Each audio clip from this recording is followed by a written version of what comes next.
the whole 6010.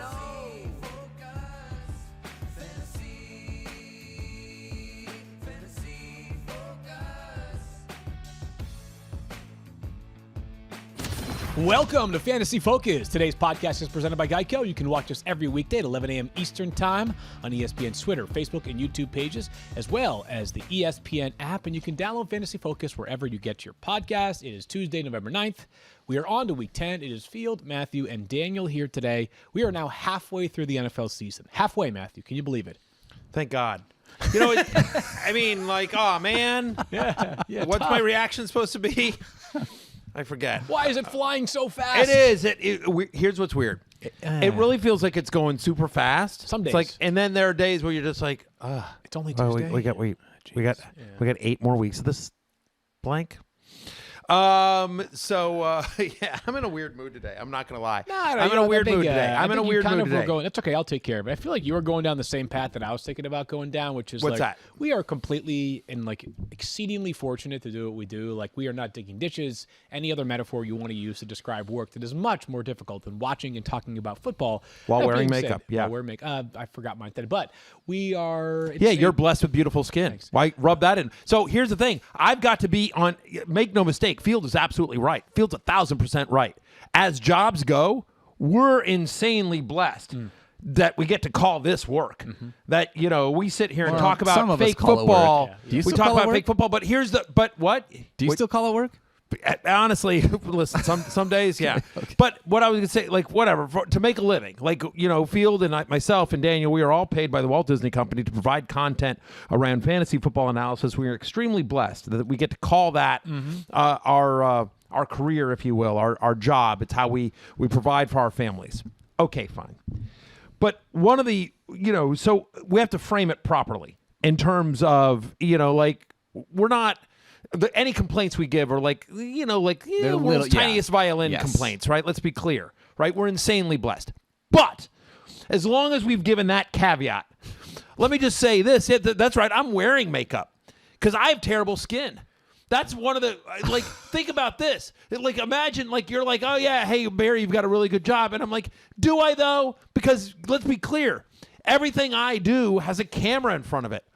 I have to be on camera with my, you know, with my balding, there's an ing there, but my balding hair and my bad skin, and I have to be up against, you know, for, you know, whatever, the cover boy from Nantucket Monthly over here. That's true. I have to, you And know, magazine. like, whatever it is. Yeah, Nantucket Magazine. respect on and it. And like, magazine, yeah. Right, exactly. And magazine, exactly. I got it for this guy, for the guy who walked out of an Abercrombie and Fitch ad. Abercrombie, not Abercrombie. Whatever it is, they don't even let me in the store, so it's not like I need to learn their name. You know what I mean? Like, And then you go do the I'll be fantasy like, show with me, Matthew Berry. Yeah, it's just like, even like, I've gone to an Abercrombie. Abercrombie. I've gone to an Abercrombie and Fitch, and I'm just like, listen, can I use your bathroom? And they'll be like, no. And I'm like, what if I buy this really expensive shirt? Then can I use your bathroom? And they're like, no, because you might wear it. And that's just bad for the brand. So bad. Yeah, go out back. You know how, do like, something, whatever it is. You know how, go like, next door to the fast food place. You know how, like, Darren Rovell will often tweet, like, I don't know, like, some player wears, I don't know, LeBron wears a watch by a certain company. And he'll be like, wow, like, LeBron wearing that watch to a press conference was worth, like, X millions in dollars of advertising. Correct. What happens if you were an Abercrombie and Fitch? Yeah. The stock goes down by 35%. We literally did a bit about this on the fantasy show yesterday where I created a fake Bitcoin called Ayuk coin. Ayuk coin. And then everyone found out that Matthew. So, anyways, you should go watch the fantasy show. But we literally did a bit around that premise. Field. That's It's funny. amazing. That's All right, exactly we got to get right, off where our. Daniel became a billionaire. I did. And then I got on board with Ayuk, and then it immediately And then it immediately tanked because Matthew was on board. I tanked his Bitcoin, his Ayuk coin. What a bit Yeah. that was. People are sitting there. We have like, fun. gosh, okay, We have you fun get on the it. show. We make ourselves laugh. Yeah, which is good. The only point I was going to make is just that no matter what you're doing in life, like just doing it in succession for 18 weeks consecutively or 5 weeks in the preseason as well, there are days where you want to catch your breath a little bit. That was always getting it. And honestly, to that point, like, and we've talked a little bit about this, and I think this is important. We've talked about this throughout on the show, and other players have talked about their challenges. Lane Johnson to me is the most recent, right? But there's Calvin Ridley. Yeah, Calvin Ridley, exactly. I think about Calvin Ridley. I think about Lane Johnson. I think about Dak Prescott. There's big name athletes and specifically some football players, because that's our purview, that have talked about this in terms of, and Daniel took a couple of mental health days. I'm taking a mental health day tomorrow. Okay. I'm just owning that. Okay. I'm going to I have an ambitious column this week as well, and being able to start writing love hate basically as soon as this podcast is over, and it's 5,000 words and it takes me forever. But and I have a particularly ambitious column open this week, so I want to make sure I nail that. So that's part of it, but it's also like I need one. I'm just owning that. We'll see you Friday. Daniel will be here tomorrow. We'll have you covered. It will be a wonderful show, even if we cannot replace the TMR energy that you always bring. All right, let's get to the news, and we'll talk about Monday Night Football in just a little bit. What a great game.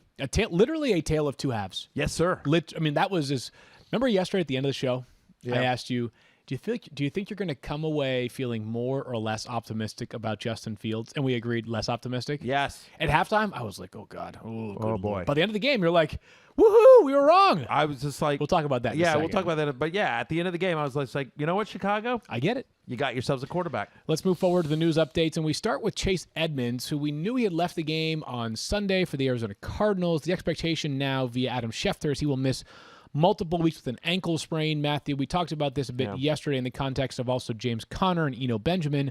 I think until Chase Edmonds returns, though, it's pretty clear this is going to be the James Conner show.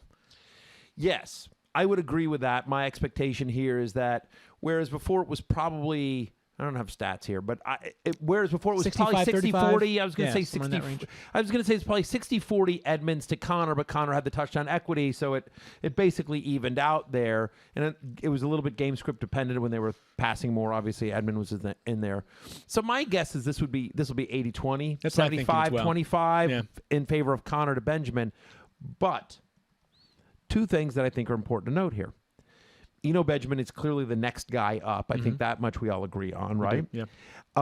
And I don't believe the Cardinals are going to want to have James Conner have an insane workload, because this is somebody that has been injured multiple times in his career. I don't believe he's ever played all 16 games in an NFL season. I think you're right.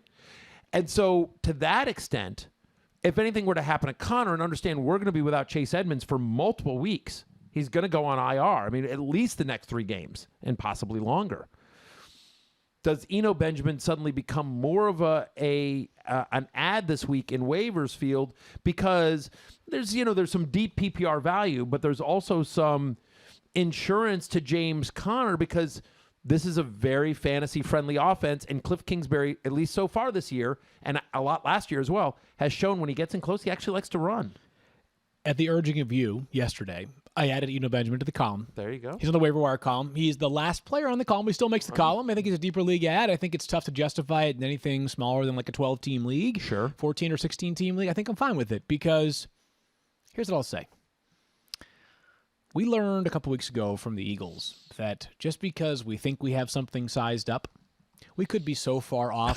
It's like embarrassing, right? Yeah. So we think James Conner should be the guy pretty clearly. And I feel much more confident in predicting that than I did in predicting that Kenneth Gainwell would take on a larger role when Miles Sanders got hurt. Sure. But maybe the Cardinals in their mind are saying, hey, part of the reason why James Conner's been so effective is we've been playing him only 35 or 40% of the snaps. So I'm not saying that I'm forecasting like a 60-40 split in favor of Eno Benjamin, but maybe rather than it being 80-20 James Conner, it's more like 60-40 James Conner to Eno Benjamin, and Benjamin may carry value in that circumstance. They may sit there and say, like, you know what? Hey, we like this split. You know, James Conner has been healthy and effective for us, and so we're just going to give Edmonds' role to Benjamin and call it a day. Because, by the way, what are they, 7-2? 8-1. 8-1. They're 8. Oh, that's right. They beat San Francisco. I wish Stefania were here so I could make fun of her again. That's right. They're 8-1.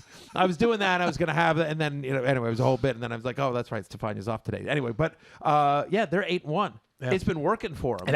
I mean, there's certainly a chance that Benjamin just basically inherits Edmonds' role. And the other thing here is that, and I think this gets lost a lot of times in fantasy analysis, and we're both guilty of it as well, which is like, sometimes even coaches don't know that game flow has something to do with it, right? I mean, you mentioned Philadelphia, and I think about we thought, okay, Gainwell had been getting 8-10 touches. We figure his role increases some, and we did say, hey, we think Boston Scott is going to have a more sizable role, and there's a chance he takes over Sanders' role, and then Gainwell just remains in the Gainwell role. First game against Detroit, Boston Scott is the guy. And now we're all like, okay, go pick up Boston Scott. Go start Boston Scott. I had Boston Scott as others receiving votes in love last week. And then you're like, wait, Jordan Howard? The ghost of Jordan Howard is suddenly scoring touchdowns? But here's the thing. If you watch that game, real talk, Jordan Howard's the better running back. He looked great. He looked good for him. better. Friend of the show. And friend of the show, Jordan Howard, true. And I wonder if the coaches, if Nick Sirianni and his staff went into that game thinking this is going to be an even split or it's going to be Boston Scott, but then Howard just looked like the better guy, and they were like, keep feeding 24. I think sometimes constructs that we imagine actually exist don't really exist in coaches' minds. Right. We're sitting here I wonder if they're planning on a 60-40 or a 70-30. Their mindset's probably hey, the lead guy is James Conner in this case. Eno's going to be our change of pace guy, but that might be 2-1. 3-1, 1-1. You just don't know. A player gets tired, a player gets hurt, so many things can change. So we're doing game our best. script. All of a sudden, we're we're down and we're on the 20-yard line, and there's 3.5 minutes left in the half, and so we're going to go with Benjamin for this entire drive. And by the way, he catches 4 balls on that drive, and all of a sudden you look at the box score the next morning, you're like, wow, Benjamin had a really good game. And so it's exactly right. And they're we have these packages for this guy, we have these packages for this guy, and then based on how the line's playing, how the game is going, how the defense is defending you, you may say oh, you know what, let's run that again instead of this other thing. Yep. And so I agree with you. And so I do think that, again, if I had James Conner, I think Benjamin becomes a bit of a priority. I would agree. More of a priority, I should say. And I do think in deeper leagues he's worth consideration. It would not surprise me if Eno Benjamin gets more run this week and for the next couple of weeks than maybe people are thinking initially. So James Robinson sounds like he has a chance to play on Sunday. This is what Urban Meyer said yesterday. I expect him to be limited a little bit early in the week, but I'm hearing everything's real positive for Sunday. That is, of course, from Jaguars head coach Urban Meyer surrounding James Robinson. Matthew, if he plays, great news. If he does not play, I still think it's worth grabbing Carlos Hyde tonight. Sure. And we just never know on these things, right? We've had examples of a player who we expected back, and then he wasn't back. Think about a guy like Michael Thomas, whose timeline has changed probably 30 times since we first heard about that high ankle sprain and the subsequent further ankle sprain later last season, right? Dalvin Cook was supposed to play until he didn't earlier this year. These things happen. These things take place. Yeah. Carlos Hyde had 21 of the team's 22 carries. That was good. He was basically the only running back that got significant snaps on Sunday. And I would tell you that it's, difficult matchup against the Colts, but they just played the most difficult matchup of their season. That's or right. At least one of them. And they beat him, right? It's a better matchup there. So I think Carlos Hyde's like a, usable flex if no James Robinson on Sunday. I would agree with that. For the Seahawks, some good news. Russell Wilson first took to Twitter and Instagram concurrently, posting a video with a Succession theme in the background. Well done by him. Did you watch the video? Really, really well done. And what was amazing is, and I have this on good authority, that was all Russell. Russell didn't hire a production team. It was just him. It was just him. Just him on his iPhone. It's just using some free editing software. Well, it was all him. Absolutely, definitely wasn't his PR agency or production staff or anything doesn't Apple have roots in the Pacific Northwest? He's just trying to. There's been a new 1,000%. Release recently. He's just trying to make sure people are aware of the editing skills of the 13 Pro. And the logo that came in at the end, he designed that himself as well. Yes, yeah. I think he just scribbled that on the back of a homework assignment way back in the day. Russell Wilson is big business for a lot of people. All that said, I thought the video was well done. I think he does. Sometimes you like to, goof on the Mr. Unlimited. But I will tell you this, real talk for 1 second here. I've met Russell Wilson twice in my life, and in one of the times I met him, it was in a situation where there were a lot of people, that were there. He was guest starring on a sitcom that a set that I was on. He could not have been more gracious, more welcoming, more let's take a picture, let's do an autograph, more sure, tell me about your fantasy team. A great guy. Yeah. Top to bottom, legit, great human being. I mean, again, I've met him only twice in my life, but both experiences, like, you get a sense of people. Like, I've been around enough people where you get a sense of, like, sort of what's phony and what's not. And he is legitimately the real deal as a human being to the extent that I can, that I've seen. And so, you know what, like, listen, God bless. And the other thing that's really impressive about Russell Wilson, and there's a lot that's impressive heals about Russell really Wilson. fast? He heals really fast. That's exactly right. really He's got heals some so sort of fast. insane genetics. It's amazing. He's got some. We need to stick Russell Wilson into a lab and get that DNA and somehow, like, you know, sprinkle into medicine somehow. Right, you know, Russell Wilson is like a genetic freak of nature in the best possible Do you way. think him and Sierra, their children, him and Sierra's children, like that must a lot of promise and potential for those young children. I mean, like, listen, are they the first members of the MCU that aren't, you know, made up superheroes? Are those children actual superheroes? Could be. Maybe. Could be. Possibly. Well, not for out those- of the realm of possibility. I I'm just suppose we saying. buried a little bit, by the way. He is playing on Sunday. Yes. He is playing on Sunday against the Packers. We do not know whether Aaron Rodgers will be available, though we do know that if he clears protocols on Saturday, which is the timeline, the earliest he can, he will start. That according to Matt LaFleur, Matthew. So good news here. And, of course, you are starting both of those quarterbacks if you have them on your roster. One more piece of Seahawks news, though, and this was an interesting one for me. Yes. So Pete Carroll says it sounds like Chris Carson will be on the practice field on Wednesday. There's been some weird sort of like hard to size up vibes surrounding this neck injury that's been bothering Chris Carson and landed him on IR. A fear that it might be something that could be a problem long term. Also, some say, no, he'll be back sooner rather than later. He is going to be back in practice, it sounds like. Yes, and Daniel and Kyle, keep me honest here, but, you know, Stefania talked about this last week on the show, and the phrase she used was degenerative, and that she didn't feel like that her read on the situation was that if he comes back, there's no risk of, quote, further re-injury, that once he's cleared to play, he's as good as he was before. But there is a concern for those that might have him in a keeper league and a dynasty league in terms of degenerative, and this might affect his playing career long-term more than other running backs, and this specific neck injury, if we will. I don't know that there's a takeaway here other than, like, if you have him in a dynasty league, you may want to, like, if he has a good game this week, and depending on where you are in the season, just realize he's probably more of a short-term play than a long-term play. But honestly, listen, he's a running back. Running backs in dynasty tend to have short lifespans anyway. And Chris Carson is one of those guys that one of the reasons we love him, but it's, you know, it's problematic when you're thinking long-term, is he runs to contact. I mean, this is not a guy that he's as hard a runner as there is in the NFL. He runs to contact. He's a tough guy to tackle, but certainly at some point all those hits take their toll. We'll keep an eye on whether he does practice on Wednesday, and then whether he's a full participant, whether he's a limited participant, whether we think he's going to play on Sunday, or whether this is just opening the window back up. More to come from Seattle over the next few days. But as you head into waivers, it is worth seeing if Alex Collins is out there. I also, agree. by the way, worth seeing if Chris Carson. I have seen some leagues where Chris Carson has been dropped, you know, because of the injury and he might be out for the year and the bye week crunch over the last couple of weeks. So Available in 20% of leagues, Chris Carson is. There you go, 20% of leagues, which is, you know, much higher than our threshold, but not nothing. So it's just worth checking to see if Carson's out there. And also same with Alex Collins as well. Sure, worth taking a look indeed on waivers that run tonight. We're going to break down the Chicago-Pittsburgh game, which got wild at the very end in just a minute. But before we do you own and rent your home? Yeah. Sure you do. I know. I bet it can be hard work. But you know what's easy? Bundling policies with Geico. Geico makes it easy to bundle your homeowners or renters insurance along with your auto policy. It's a good thing, too, because you already have so much to do around your home. Go to geico.com, get a quote, and see how much you could save. It's Geico easy. Visit geico.com today. That's geico.com.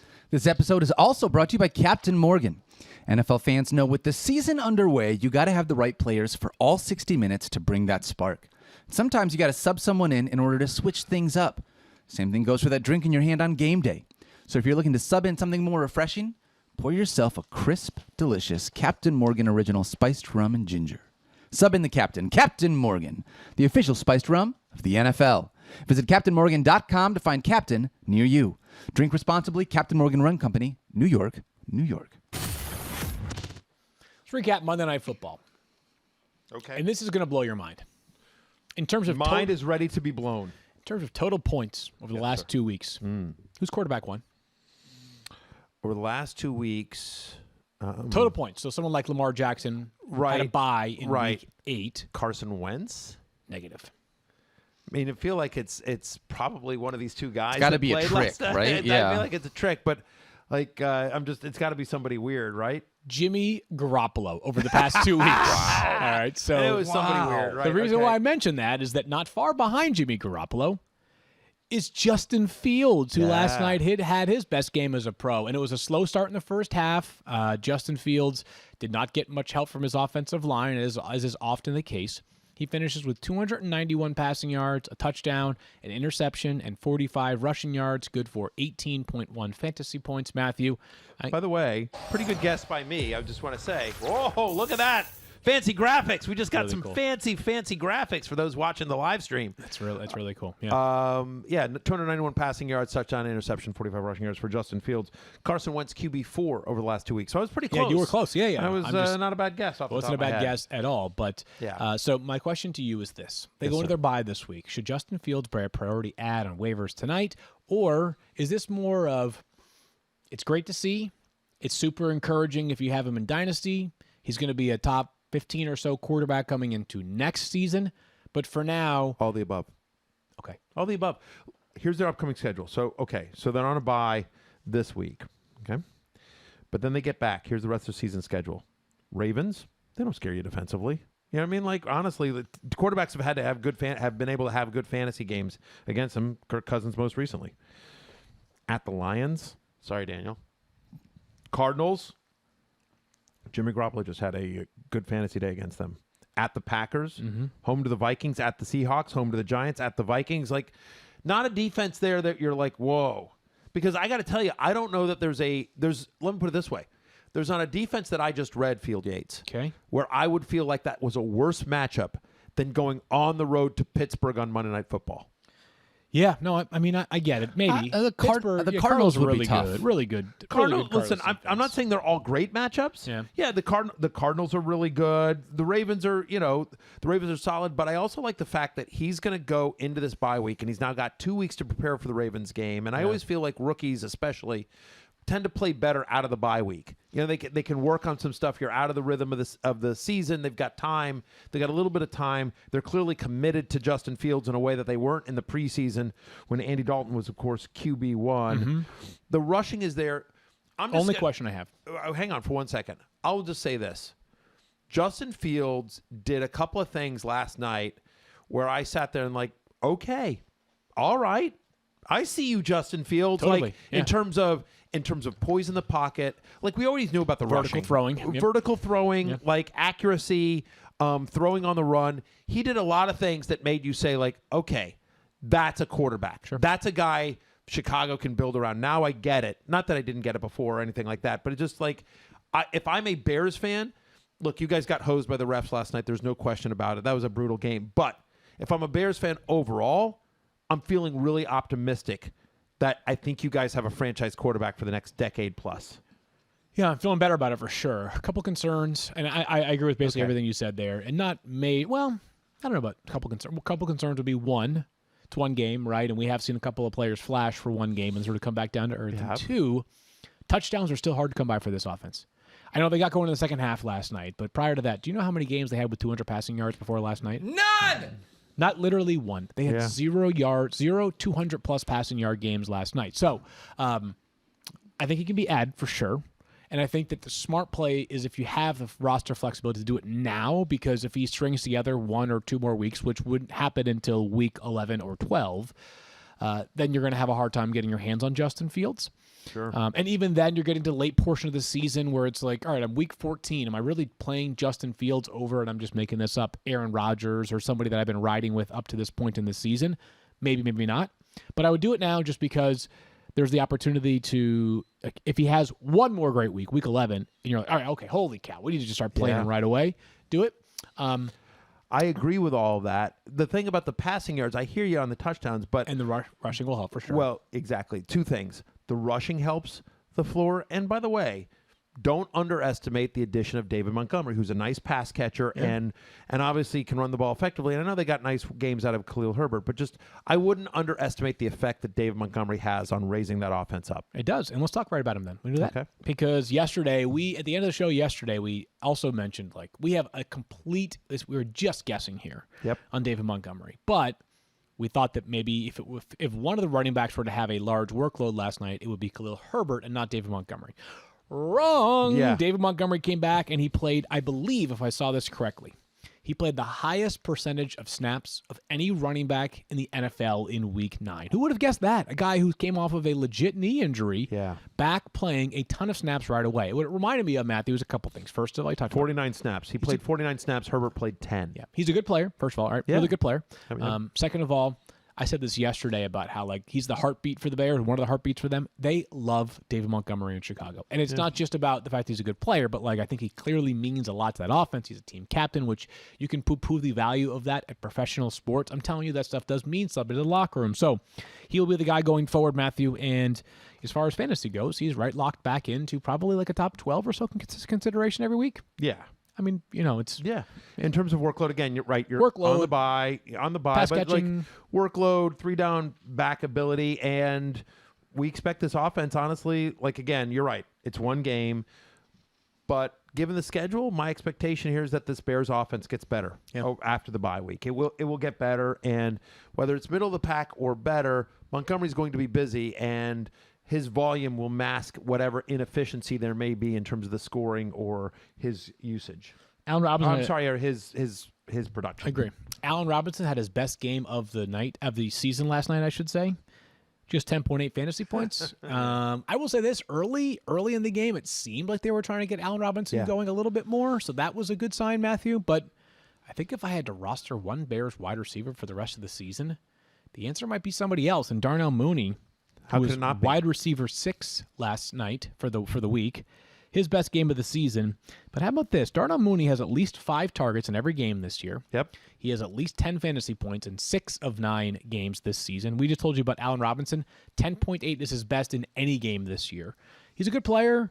He's got speed down the field. We just talked about how Justin Fields can launch it down the field. I think he's available, by the way. And by the way, had a rushing touchdown. They're now starting to use him in some of those Tyreek Hill type ways, the way that the Rams sometimes use Robert Woods in terms of using him as a runner, getting him in motion, doing some sweeps and stuff like that. I mean, that running play was, by the way, was not from the 1 yard line. It was 15 yards. Yeah, exactly. I mean, it was a really nice rushing touchdown by Darnell Mooney. And so, which makes sense, by the way, try to find ways to get the ball in your most explosive playmaker's hands.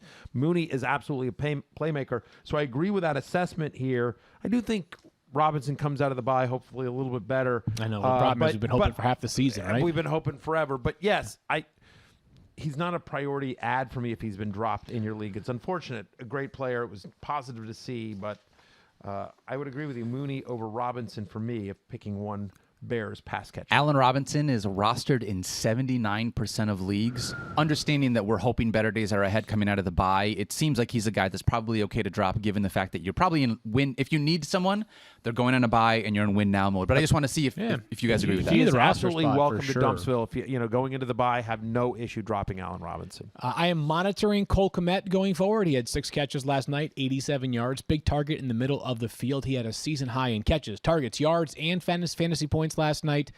If Justin Fields' stock continues to go up, I think Cole Kmet could introduce himself into that category of tight ends that you can pick him up, you can start him, you might get 10 points, you might get 2, but that's how the world works. The presence of Jimmy Graham obviously is not ideal, but 6 or more targets and 3 straight for Cole Kmet. We know about the talent. He's a young player, and certainly I think he's part of the future where Jimmy Graham may not be. So I'm with you, Field.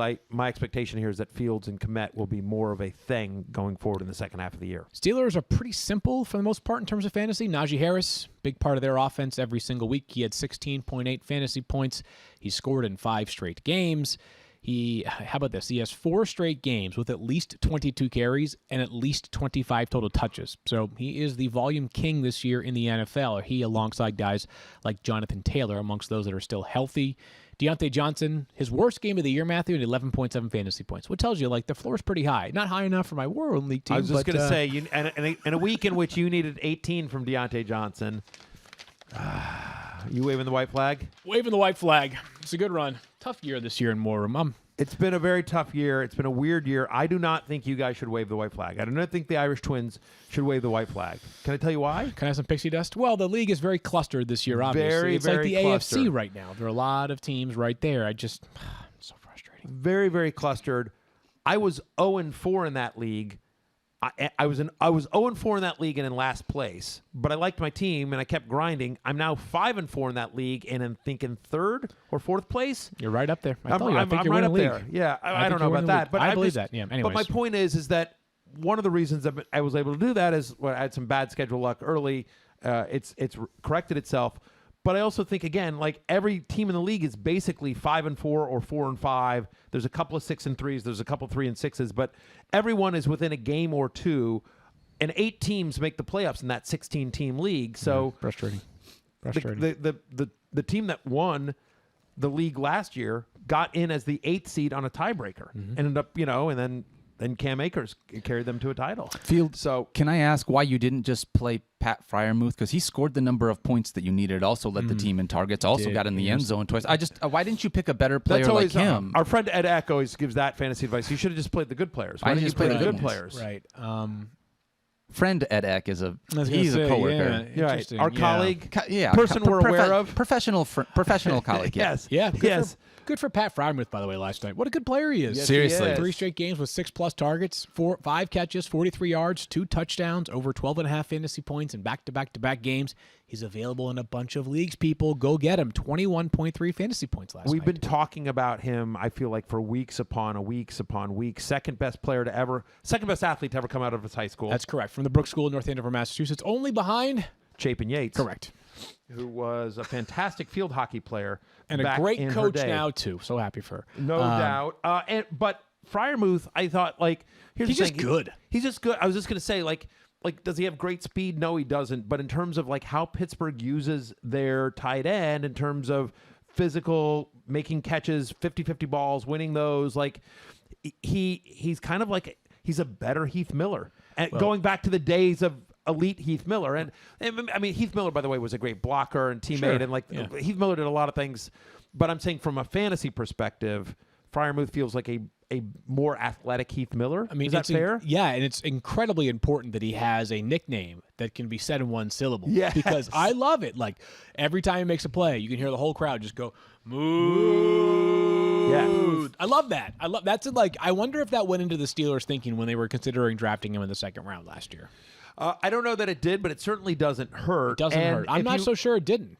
It may have. 12 point. It may have. We don't know their draft process. It certainly has worked out. Over 12.5 fantasy points in all 3 of the games that Freiermuth has played in.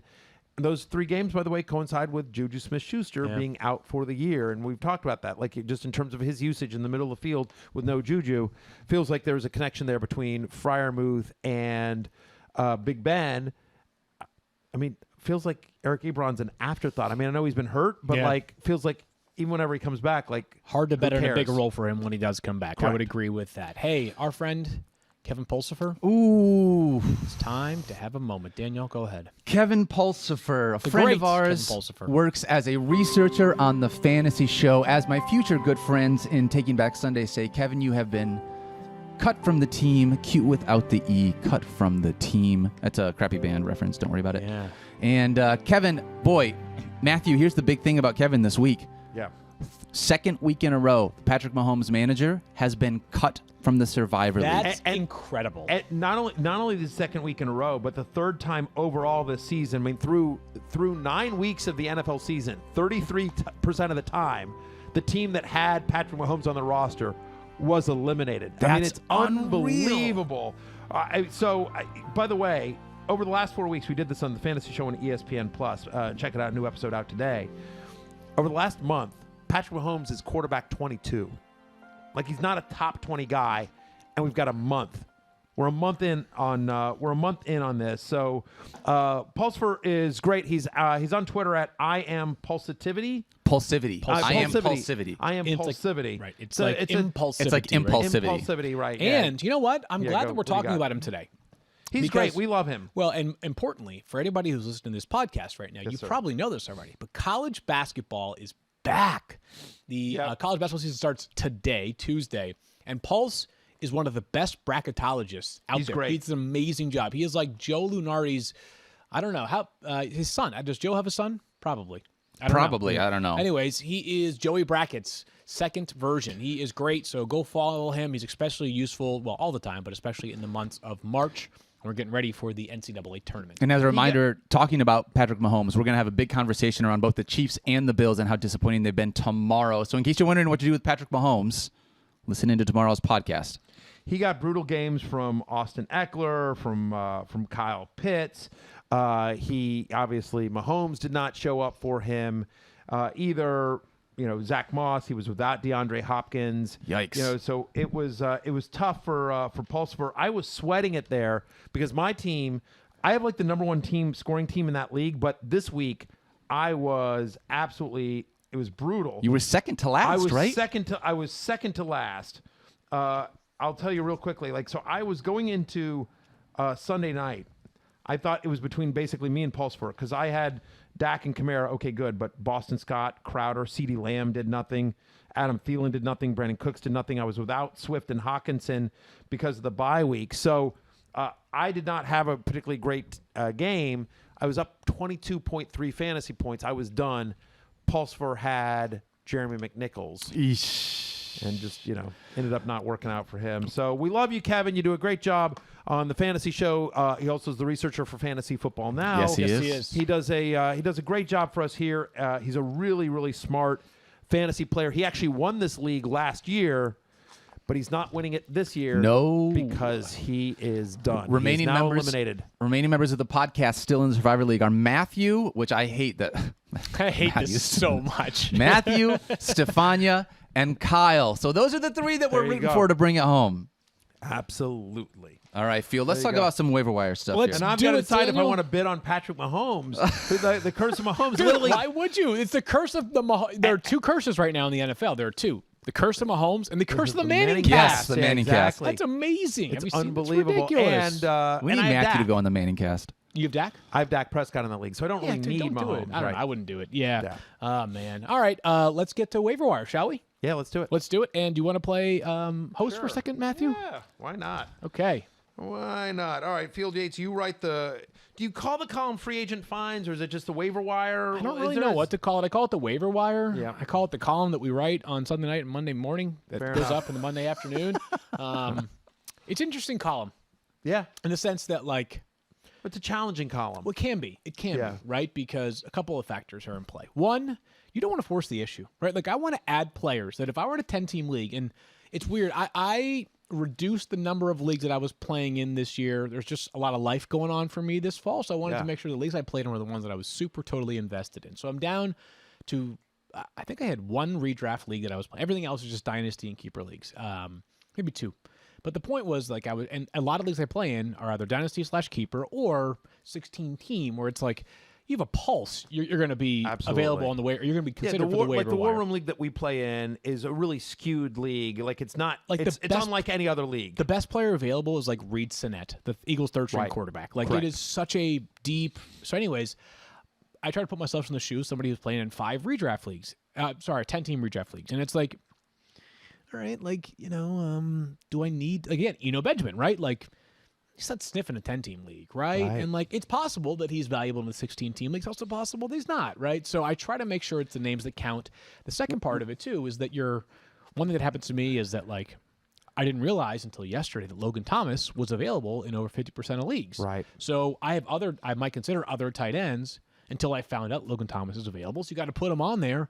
There might be other Logan Thomas types, and one of them is actually the first player on the column this week. Yeah, and we'll get to him. I was just going to say the other challenge, I think, for writing that column is because there's a little bit of repeatability. I mean, like, you probably put Freiermuth on that. I know you put Freiermuth on that. Freiermuth, Tim Patrick, Darnell Mooney have been in the column for like a month straight. Right. Like, I don't know what to tell you anymore, right? Yeah. Like, it's not working. I mean, Freiermuth went up by 25% last week. That was good. Yeah. But, like, you need to just... I don't want to write about him anymore. My blurb does not change every week.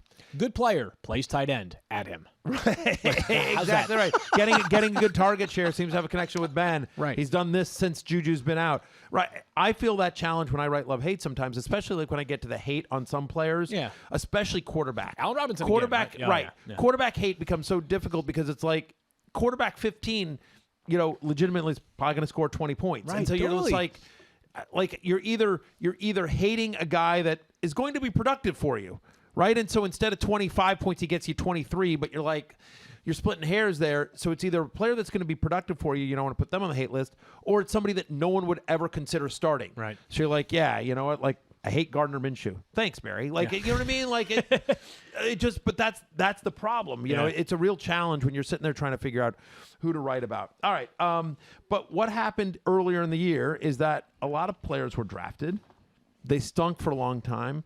Then they were dropped. And that's the case with the number one guy on your waiver wire this That's week. right. Number one this week for me is Brandon Ayuk, the 49ers' second-year wide receiver. He was a first-round pick last year. He was on field favorites coming into the season, Matthew. And inexplicably, to begin the year, he was a non-factor. And I will say inexplicably to me, right? But clearly to Kyle Shanahan, it was not inexplicable, right? Kyle Shanahan has all the knowledge of why Brandon Ayuk is either accountable or not accountable, available or not available, and he wasn't playing him. He was in the doghouse, simply put.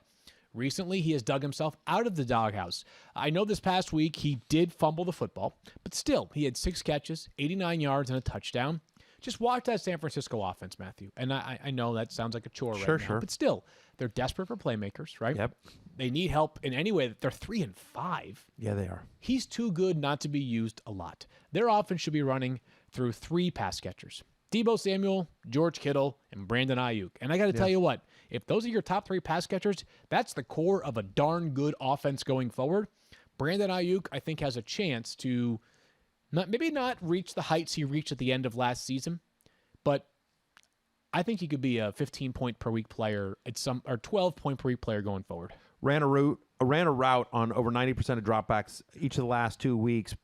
I think people forget from week 3 on last year, he was a top 15 fantasy wide receiver.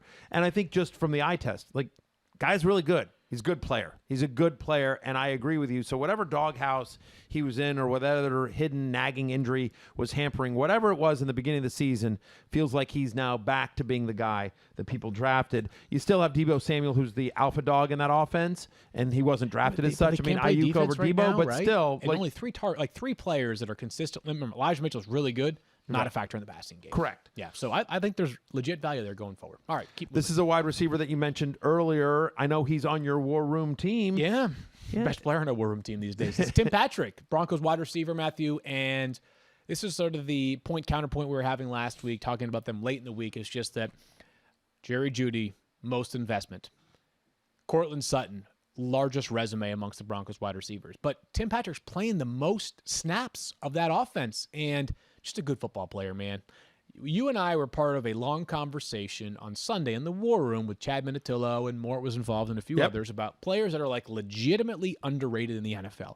Because we're sick of hearing everybody say the same person's underrated when it's like, if everybody calls this guy underrated, he's clearly not underrated. He is really good. He's just not talked about in the same breath. If you're a quarterback as Mahomes, if you're a running back as Derrick Henry, as a wide receiver of Devante Adams. But just because we don't say that you're as good as Devante Adams, it does not mean that you're underrated, right? Correct. Tim Patrick's underrated. Like, just a good football player. He is the... And they like him. Yeah, they like him, and I understand that he may be, as far as the future goes, maybe the 4th best wide receiver for Denver. You know, obviously, KJ Hamler's ACL tear is concerning. Well, but and obviously Fant's involved in the passing game. I mean, he was out last week, but usually when he's healthy. But Tim Patrick going to be a free agent this offseason. He'll get paid nicely. Really like the player. He should be added as well. I'm surprised the next guy you didn't have higher. Listen, we had such a crazy week 9 that people may have forgotten that it started on Thursday night, and Elijah Moore with a Elijah monster Moore, game. second-round pick for the Jets this year out of Ole Miss. Really good player in college. Had an amazing final season playing for Lane Kiffin in his offense. He's got 3 straight games with at least 6 targets and at least 10 fantasy points, Matthew. Part of the reason why I don't have him higher in this list is that how much do you really trust this Jets offense offense right now? And the idea that, like, we're trusting him enough to have at least one running back in the mix every week. That's Michael Carter. Maybe 2 in a deeper league in Ty Johnson. Like, we're talking about Jamison Crowder on occasion and also Elijah Moore. Like, there are... And in fairness, Corey Davis was out the last 2 weeks. He's expected back this week. Corey Davis on the sort of the periphery, maybe like a top 40-ish wide receiver depending on the week as well. Like, but Davis is going to take targets away. Yeah, totally. Regardless of... I like the player. I think he's more of a deeper league consideration than a 10-team league. That being said, based off all the preseason buzz, and there was a ton of it. Like, if he finishes the year as the most electric Jets playmaker by a large margin, would you be surprised? I wouldn't. No. I would rank Ayuk the number one as well. That would be number one. I would probably put Moore over Patrick just because I feel like there's an upside to Elijah Moore that may not be there with Tim Patrick. Yeah. I agree that Tim Patrick is absolutely solid and like, hey, I need 10 points. Great, But I just feel like there's an upside to Elijah Moore that isn't there with Patrick. Fair enough. Let's move on now. And listen, I give you a ton of credit, Field Yates, because you are at least somewhat planting a flag in that Philadelphia Eagles backfield, which is a challenge. It is. As we have seen since Miles Sanders where you're like, is it Gainwell? No, now it's Boston Scott. Nope, now it's Jordan Howard. Right. And you're saying Jordan Howard. I'm saying Jordan Howard. Okay. And I think part of this is looking ahead at the schedule. Over the next 4 weeks, they play at Denver, home to New Orleans, at the Giants, and at the Jets. Back-to-back weeks, making that short trip to New York. We don't know when Miles Sanders will definitely return. He's eligible to play as soon as, not this week, week 10, but week 11. So it's possible that by week 11, Jordan Howard is no longer a thing. But I think the value in Jordan Howard is going to be playing in games in which we don't think the Eagles are getting absolutely waxed because he is not the guy that you want to be playing up-tempo with. I think that's either Kenneth Gainwell or Boston Scott. I don't think they're going to go to Denver and lose a blowout game. I know Denver blew out Dallas this past week, but that was the Any Given Sunday reminder. So Jordan Howard, who's been running effectively, gets the end zone or gets a lot of the goal line work. Sure. Like, and say what you want about Jordan Howard, and it was a failed stay in Miami, no doubt about that. But like, this guy's been a good player in the league for quite some time. He was really good with Chicago. He was good with Philly the last time he was there. Like, they like him. I know it's a different coach and a different regime for the most part, but they like him enough that I would have him on the waiver wire column here, Matthew. I mean, if you had to play one Eagles running back this week, who would it be? Yeah, probably him, just because he's the most he's got the most into the end zone, right. right? He needs to fall into the end zone. He's not involved in the passing game. He needs to fall into the end zone, but they have seemed to be committing to the run. And if you think about this upcoming schedule, Denver, New Orleans, Giants, Jets. Yeah. Other than the Saints, you want to run against all three of those teams, and you want to run up the middle, right? You think about the Broncos, the Giants, the Jets. Like, those are all teams that you feel like, right, the Eagles will be competitive in with all three of those teams and be able to run effectively. That's the most important thing against those three teams. So I'm with you on Jordan Howard. It's like, feels like every week it's a different guy. No doubt. And by the way, and that's been without Jalen Hurts just vulturing and running it in himself, which he was doing a lot at the beginning of the year. He was. Yeah, can we get back to that, actually? I think that'd be super cool if Jalen Hurts It would be. could Daniel. start getting in the end zone more It would often. be. That'd be rad. I have a dynasty league team, a 2-quarterback league, and my two quarterbacks, Patrick Mahomes and Jalen Hurts. Yikes. I was the talk of the town the first month of the season. Now I have been dismissed from town. Like, oh my God. That like, is rough. you got to figure that's what. You got to figure with those two as your quarterbacks, you expect 40 points a week minimum between At them, right? least. Yeah. I have one of my dynasty leagues. It's a 1-quarterback league, and my quarterbacks, Matthew Stafford and Jalen Hurts. Yeah. And so I haven't been able to get Matthew Stafford into my lineup because Hurts was just so good for so long. Now you're I like, finally, oh, last dude. week, I put Stafford in instead of Hurts. And Of course, right? Of course, right. The one, So the against last player I mentioned, by the way, on the waiver wire is Carlos Hyde, who we talked about earlier. And we talked about the value. That's not necessarily the highest of upsides, but if James Robinson is out. But this is just as much a reminder, is that while there are still bye weeks, weeks 10 through 14, there are bye weeks. Be mindful of your roster and how many of your stars have already had theirs. And if the bevy of your stars have already had their bye weeks, start thinking about insurance policies, right? Carlos Hyde is an example of one. Go around the NFL, like if Alexander Mattison is super valuable behind Dalvin Cook. We saw that earlier this year. Dearness Johnson, still valuable behind Nick Chubb, especially with no Kareem Hunt, at least expected for maybe a couple more weeks, right? Like, you should be looking at those backup running backs and stashing them right now in case something happens. We never know, Matthew. Between injuries and other uncertainties, you need to have insurance running backs. Carlos had an example of that. Yeah, I'll give you another one that I think is kind of interesting, is Sony Michelle. Totally agree. Feels like Sony Michelle is starting to get a little bit more work last couple of weeks, and What happens if Henderson wasn't available for them?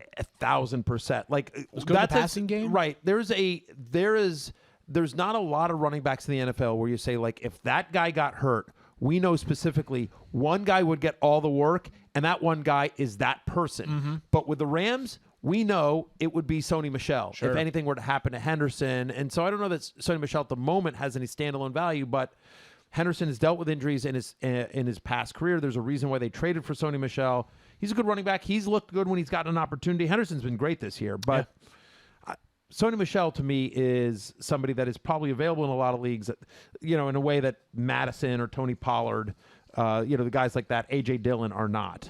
I'd agree on that. So go ahead and take a look if players like that are available. If not, just look at what Darrell Williams done the last couple of weeks. Absolutely. totally. Field Yates, if you're wondering if we're going to move on to emptying the bucket on week 9, we are in fact going to do that. Okay, I want to Daniel, talk let's about do Mike that. Williams. Do you mind? No, let's go for Knock it. Let's yourself go out. for it. Because freaking Mike Williams, guys, he's got 4 games, over 20 fantasy points this year. He's also got 5 games, including 4 of the last 5, with just single digits. I know we So- talked about this a little bit earlier. Yeah, I think it was last week, This is a but good time to talk about it again. it came up again this week. Single digits, Field. So remember last week how we just said, like, hey, you just got to ride the wave with Mike Williams. Yep. Like, for better or worse, you're going to play him in your lineup. And some weeks you're going to get 25 points. Some weeks you're going to get 5.8 points. With 4 games in his last 5 efforts that have been duds, Matthew, like, we can recalculate that a little bit, in my opinion, right? Like, I'm not saying that, like, I don't know everybody's roster, obviously, we know it, but, like, I could see the scenario in which you might have like 2 or 3 other receivers that you're like, I need the floor at some point. Like, I need the floor of 10 or 12 points in my matchup, and I might be benching Mike Williams. I think roster construction plays a part into whether Mike Williams is still an absolute must-start for you. I think that's fair. He was on the hate list last week. We expected the shadow from Darius Slay. He certainly saw a decent amount of Slay in that one. What's frustrating, I think, if you were a manager with Williams is that, we talked about the fact over the last 2 weeks, Jimmy Garoppolo is the number 1 quarterback in fantasy. Carson Wentz is number 4. Yeah. Number 2 is Justin Herbert. I know. So it's not like the offense has tanked. Yep. The offense has been really good. Justin Herbert's been really good. Just hasn't resulted in box score production from Mike Williams. Didn't Herbert play? Wasn't that Patriots game 2 weeks ago, or was that further back? No, that was 2 weeks ago. Wow, he's still number 2. That's according to the... No, it's correct. It's correct because he had 30-plus points this past week. And obviously Lamar being on a bye factors into it as well. It's just been a really bad 2 weeks for quarterbacks. But yeah, that is that too. That's been Keenan Allen seems to have stepped up in a way at this point in the season that he didn't earlier on in the year as well. I don't know if that's a full-on shift for this offense with Justin Herbert finding ways to get him more involved, but it felt like they went away from him a little bit earlier in the year. Well, they're also, by the way, I don't have these stats in front of me.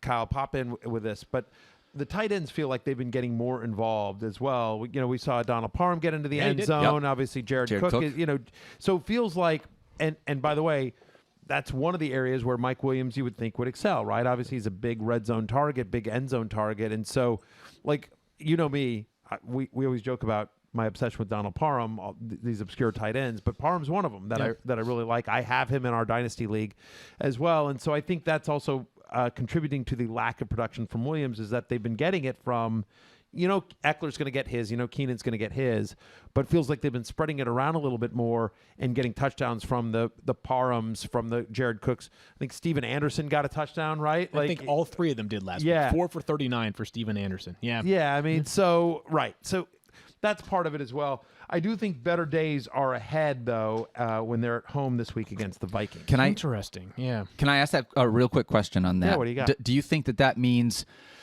at this point with where we're at with Mike Williams, do you view him more as like what we just talked about? He's a boomer must guy that you just sort of live with in your lineup? Or do you think that he's a potential buy low candidate because of what we've seen earlier in the year after 4 out of last 5 were real bad? You could probably get him cheaper than you could have. But do you trust it? That's the question. Can, but, I sort of lean, like, maybe I'm wrong here. I lean towards the idea that this is a player who's in his 5th NFL season. Sure. It's been 4 years of up and down play in terms of fantasy production. So I tend to think that, like, if you're playing Mike Williams every single week, your mindset needs to be, I might get 28, I might get 2.8.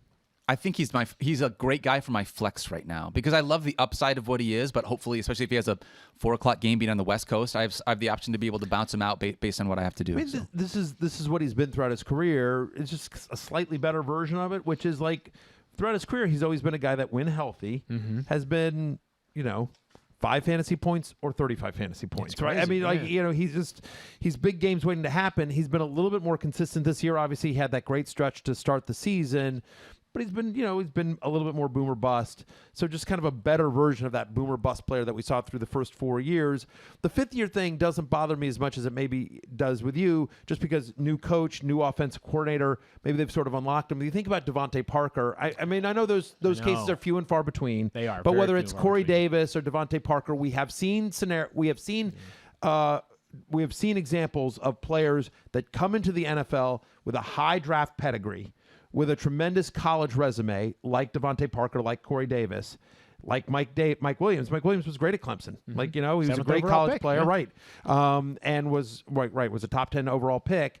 And then it takes them a while, but eventually, year 5, they figure it out. And so it looked like that was happening for Mike Williams. Has fallen off a little bit. I want to see how he does against the Vikings on Sunday. It's a home game for them as well. Vikings are 23rd against the pass over the last 4 weeks. It's a defense that has been inconsistent. Mm-hmm. Fortune favors the bold, Matthew. That's all I'm going to say. Week It 15, does. Kansas City. Week 16, Houston. Week 17, Denver. So you don't love Week 17 against Denver, but those other two playoff matchups, I mean, good I do like those. Good offense. Yeah. I do like those. I want to ask about DJ Moore, Field. Let's do this one last, and then you can close it out. He's got a problem. It has nothing to do with DJ Moore. I'm not sure that like right now, top 32 quarterbacks amongst the starters, Matthew. How many quarterbacks do you trust less than Sam Darnold right now? How many quarterbacks? I don't know, maybe 2. I could probably come up with 2. I was that going to say trust 1 less. or 2. So I think right Heineke now, like, might be one of them, candidly. He might be in the mix, right? But like you think about quarterbacks, like you might Yeah. legitimately trust less, right? Like Jacoby Brissett. I was going to say, whoever started, maybe Jacoby Brissett, maybe Tyrod Taylor / Davis Mills probably won't start anymore. But like, it's a small list right now, Yeah. man. Sam Darnold looks like a fractured quarterback, and I know he's dealing with a shoulder issue. My guess, 11:55 on Tuesday guess is that he'll be benched this week. They'll call it a shoulder injury, but he'll be benched for PJ Walker, right? And again, we talked about this on Sunday as well. Like, this is just a failed experiment for them. Their offensive line stinks as well. Brutal. And I know good times were rolling earlier this season. DJ Moore is awesome. He's amazing as a player. He's really good. And I understand that other players have thrived with poor quarterback play. It's not completely out of the realm of possibilities. We watched that game together on Sunday, as we do every game, and it was just like, what? Like, I know, and the Patriots are good defense, and Bill Belichick has long had his number, and like, they're just rock solid. But still, like, they got nothing going in the passing game. Nothing whatsoever. No, and you don't really have any confidence that they will, right? Again, that offensive line is just getting They're not scoring decimated. touchdowns They're not either. scoring touchdowns. Darnold's under pressure. By the way, getting nothing out of Robbie Anderson as well. Nothing. We talked about this, Fantasy Football Now, last Sunday. The crazy stat about that, as Matt Rule has been a head coach of the Carolina Panthers, he's had Chris McCaffrey start and finish a game 3 times. Yeah. Heading Sunday into- was the 4th. Yeah. Sunday was finally. the 4th. 4 times in a year and a half or whatever it's been, which is crazy, right? Yeah. And so, look, he's such an integral part of that offense. It's hard to sort of blame all, like not having him there every game. Like, that's obviously going to affect an offense. Having said that, yeah, whether it's lack of offensive line, whether it's lack of consistent weapons outside of DJ Moore, whether it's coaching, whether it's just, all the jokes about seeing ghosts out there, like whatever it is, it doesn't feel like there's an easy, quick path or a solution for Sam Darnold and the Carolina Panthers offense. As an actionable item, though, for fantasy managers that have DJ Moore, I think he's too good and has too much upside for you to bench him. I think you just have to keep rolling him out Can't there. bench him. Yeah, I agree. And I'm not trying to sell him at It's hard. Like, what would you take for him? Right, exactly. Like, would you take Manuel Sanders for DJ Moore? No. But that's probably where they've been in terms of recent Right, scoring sure. over the past month. It's a tough time right now for DJ Moore. Maybe if PJ Walker does start, maybe that injects some life into this offense. And Yeah. I understand, like, PJ Walker is not the second coming of whatever, Joe Montana. He's an XFL superstar, but still, like, right now, what they're doing on offense is not working, Daniel. Couple quick questions. DJ Moore or Amari Cooper? Amari Cooper. DJ Moore or Brandon Cooks? That's Still- good. That's sort of this. Still DJ Moore for me at Yeah, that I'll point. probably go more, but that's kind of a fair That's comparison. yeah. That's the range. Yeah, that's tough. Is that from our YouTube chat? No. I'm just looking in our scoring I leaders just was for. curious what our YouTube chat's saying today. They're saying a lot of great stuff. They're being pretty kind. active. I checked in on the Twitter chat earlier as well. They are also quite Are active. they? Okay, Do they yeah. feel like? I wonder if we have. Do you think they hate each other? The two communities, the YouTube chat and the Twitter chat. yeah. Should we make two fantasy leagues, a Twitter league and a Facebook league, and have them, or and a YouTube Two league sides of playing against town, them? right? Yeah. It's like I like Greece, that. part 3. Yeah. Yeah. East side, West side. I like that. I love dig it. that. I'm into that. Okay, we could Cut be to the onto people something who watch on Facebook going like, They're like, what the heck? What Why are can't we play? We want to fight somebody. Why? We'll argue with somebody. Let us know. man. Yeah. We're in. Love it. All right, so I think we're anyway. good for today. Tomorrow we are back. Nice job not wearing pajamas today, Field. Thank you. Appreciate that. Those are super comfortable, though. Yeah. I get it. Yeah. We're coming back on Wednesday. We will talk about rankings. We'll have some Chiefs and Bills deep dives, any news that we come up with, by the way. Hopefully we'll have some injury updates and stuff. By the way, new episode of the Fantasy Show on ESPN Plus. One of the ways to get a subscription to ESPN Plus is subscribe to rotopass.com. You subscribe today and you get it for the next year, 12 Wow, months, awesome. including a 12-month subscription to ESPN Plus, 5 other great fantasy sites that give you DFS tools, in-season tools, trade management. So if you're playing DFS, they line up optimizers. It's a great bargain. Promo code 06010 gets you 10% off. rotopass.com. Get yourself a subscription to ESPN Plus and so much more. By the way, we'll have an Odell Beckham Jr. update tomorrow. Yes, if he we either will. gets claimed by somebody or signs with somebody new. For Matthew and Daniel, I am Field. We'll talk to you on Wednesday. Peace out.